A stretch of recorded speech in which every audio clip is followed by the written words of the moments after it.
Chuck. So what I want to talk about today is something that I think many people, certainly I didn't know anything about when I started my whole kind of plant-based journey about 10 years ago. I came to a plant-based diet for my own personal health reasons after seeing Forks Over Knives, like many people.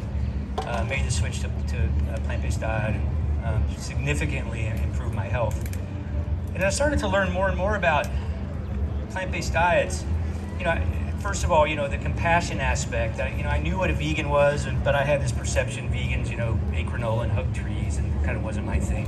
But I think we all have cognitive dissonance around where our food really comes from, and learning more and more about the horrors in industrial farming. But when I started to learn about the impact of our foodways on the environment, and thinking about the world my kids are going to be living in, down the road, it really struck me is fundamentally important. And it's a dialogue that's really not happening, even in the environmental community. We talk about climate change, on, and oftentimes food doesn't even enter that conversation. And so what I want to share with you today is some of the ways that our food impacts the environment, how some of those environmental changes impact our health, and why a plant-based diet really fundamentally is really the answer to a lot of these issues. So, as you know, we're reaching a crisis as far as climate change goes, especially with global warming. We've seen, global surface temperatures really skyrocket in the last 30, 40, 50 years, mainly associated with increased carbon dioxide in the atmosphere.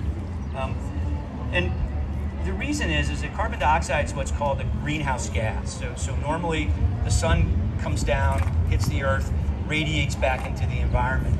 And when carbon dioxide and other gases, which we'll talk about in a second, accumulate in the atmosphere, it blocks. It blocks the heat. It doesn't allow that heat to radiate back out into the atmosphere, so it raises surface temperatures. So there are several different greenhouse gases, carbon dioxide being the most significant, but two other that are important, especially with relationship to animal agriculture, are nitric oxide and methane. So methane makes up about 20%, nitric oxide about 6%. The F gases, that's gone down. That's the fluorinated hydrocarbons that you used to see in spray cans and things like that. Those have been mostly banned worldwide. One of the problems is, though, even though nitric oxide and methane there's less of it in the atmosphere, they have a much, much greater impact on global warming. So they create much more of this greenhouse effect.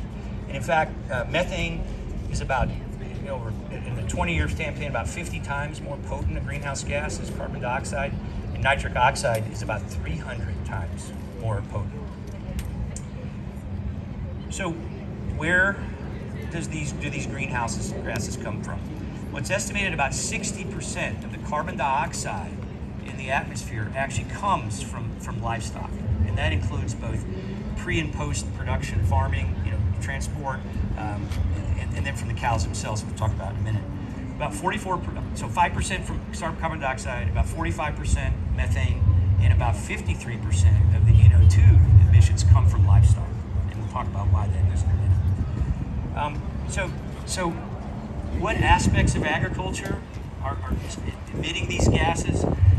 Well, mainly driven by deforestation, which we'll talk about in a second, because when we cut down forests to either raise cattle or to graze cattle or to grow food for that cattle, we lose a significant amount of ability to sequester greenhouse gases. We'll talk about that in a second.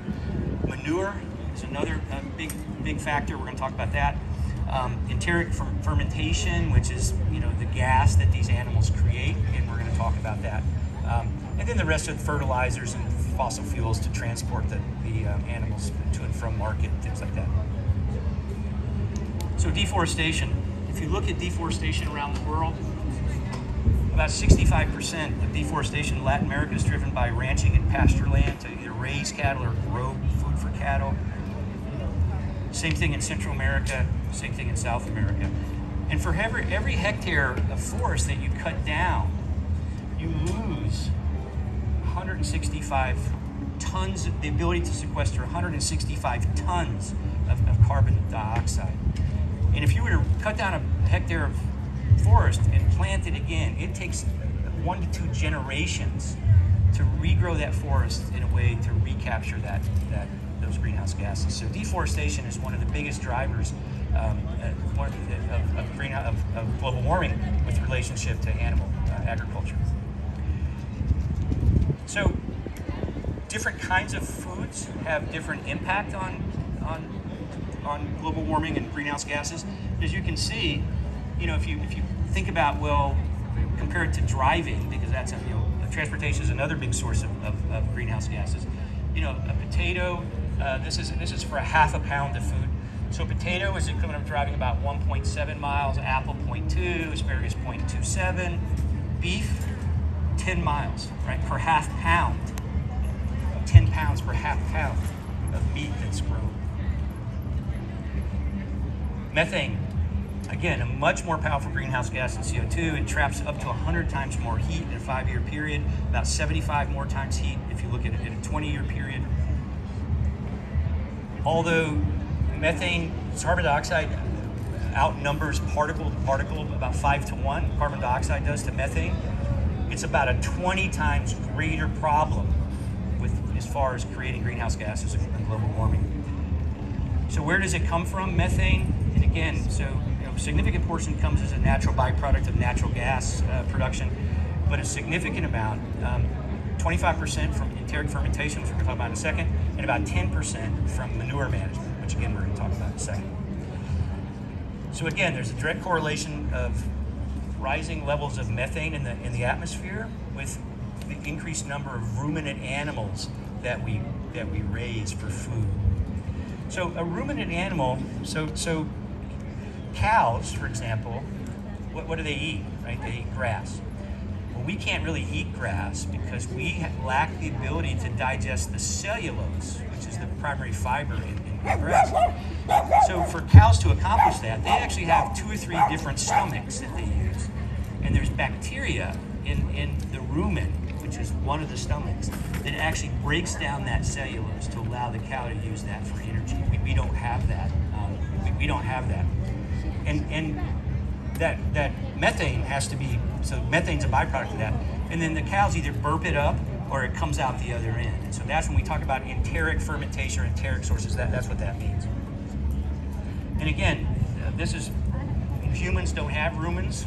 They contribute almost 0 methane to the environment. Sheep and pigs, they're not rumen. They don't have rumens. Cattle do, and so cattle is the primary driver of methane in the environment today. Manure is also a significant. It has an impact. The animals that we grow for food today create about 1.5 billion metric tons of manure a year. About